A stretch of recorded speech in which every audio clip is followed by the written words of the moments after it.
This story takes us back to the year 1812, when a Swiss adventurer was traveling through the burning Arabian desert. His name was Johann Ludwig Burckhardt. After losing his way, he found himself walking through a narrow passage between towering cliffs. For nearly 1.5 kilometers, he moved forward between the rocks. Suddenly, the path widened, and what he saw left him speechless. Standing before him was a magnificent structure carved directly into a limestone mountain. Located in southern Jordan, this ancient monument raised a powerful question. Who built this grand structure in such a barren desert, and why? This 127-foot tall monument was not built stone by stone, it was carved straight into the mountain itself. Today, it is known in Arabic as Al-Khazneh, meaning the treasury, a place believed to hold great wealth. Elegant pillars rise from the base of the rock, crowned with delicately carved designs. A massive entrance leads into a chamber, surprisingly plain, with no decoration, revealing only the raw beauty of stone. Astonished, Burckhardt decided to explore deeper into the cliffs. Perhaps he was close to discovering a lost city of history. As he moved forward, he came across a theater capable of seating nearly 6,000 people, entirely carved from rock. A pathway led to massive temple-like structures. Ruins scattered across the land hinted that a thriving city once existed here. Even high up in the mountains, monuments were visible. Burckhardt had uncovered the remains of a city of immense historical importance. This 2,000-year-old city is known today as Petra. But a mystery remained. How did people survive here without water? Why carve entire buildings from rock? And most importantly, why was this city abandoned? Welcome once again to Historical Secrets. As Burckhardt explored Petra, he recalled stories told by desert tribes. Legends spoke of a nomadic people who traded silk and spices between China, India, Egypt, and Rome. They were said to hide their treasures high within mountain cliffs. Greek and Roman sources refer to them as the Nabateans. 2,000 years ago, they were known as desert nomads living in tents.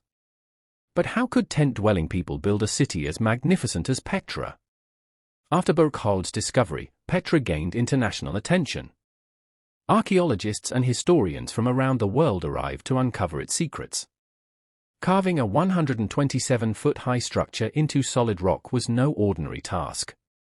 Surely, temporary scaffolding must have been used, similar to wooden frameworks used in modern construction. Yet strangely, no physical evidence of such structures exists anywhere in Petra. After years of research, scientists discovered an unfinished structure within Petra. It appeared that only the upper section had been carved, while the lower rock remained untouched. This revealed a groundbreaking secret. The Nabateans carved their structures from the top down. They climbed to the mountain's peak, cut a horizontal shaft into the rock, and began carving pillars and designs while standing inside it.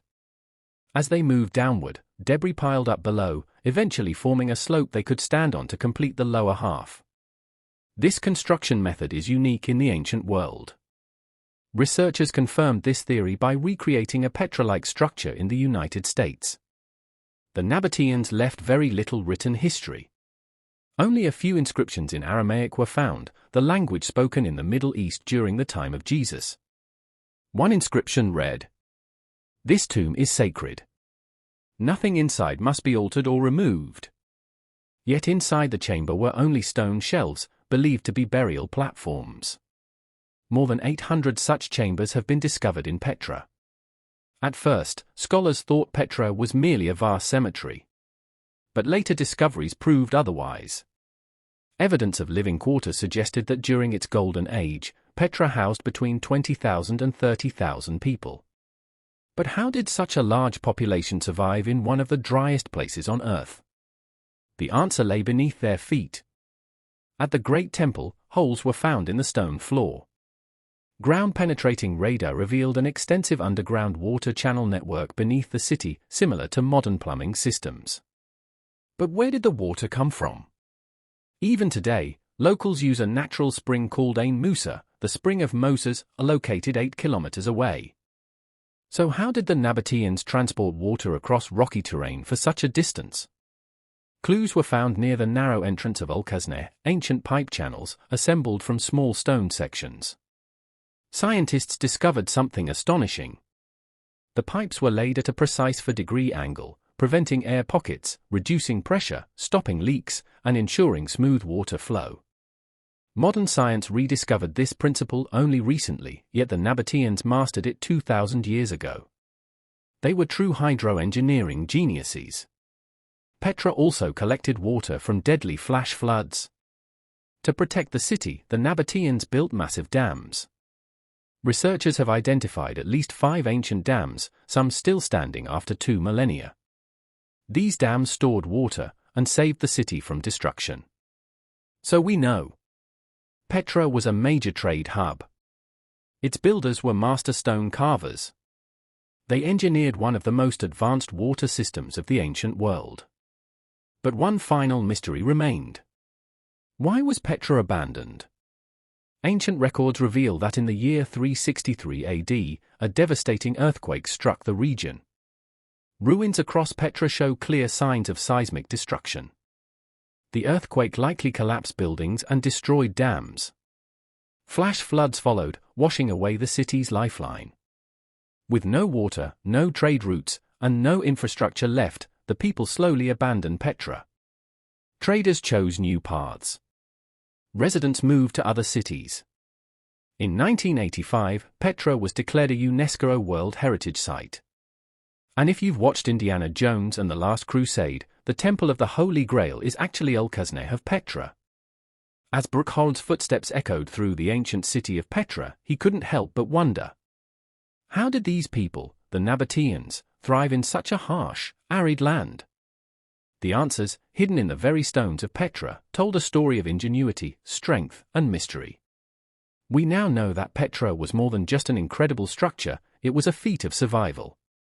The Nabateans were master architects, engineers, and water management experts. Their ability to carve entire buildings into solid rock, as well as engineer an underground water system that defied modern understanding, speaks to their advanced knowledge. But perhaps the most fascinating aspect of Petra was its strategic location.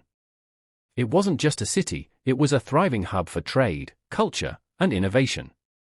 It stood as a bridge between civilizations, connecting the east to the west. Traders traveled from far-off lands to exchange spices, silk, and treasures, a rich, bustling metropolis nestled among the rocky desert cliffs. Despite all the marvels uncovered, Petra's story was not without its tragic end. The great city fell victim to nature's wrath. Earthquakes, floods, and the gradual collapse of trade routes stripped Petra of its life force. The once thriving city was abandoned, its secrets left buried for centuries until Johann Ludwig Burckhardt's fateful discovery. And yet, the mysteries of Petra continue to captivate the world. What did the Nabateans know that the rest of the world has forgotten? What other secrets still lie hidden beneath the stones of this ancient city? Today, Petra stands as a UNESCO World Heritage Site, a testament to the power of human ingenuity and the resilience of those who built it. While its original inhabitants are long gone, the legacy of Petra endures in the faces of modern explorers, scientists, and tourists who come to witness its wonder. As we conclude this journey through time, we are left to ponder. How much more is out there? And what other hidden cities, long forgotten by history, remain for us to uncover? We hope you enjoyed this Historical Secrets documentary. Don't forget to like, share, and comment. Thank you for your love and support. See you in the next amazing video.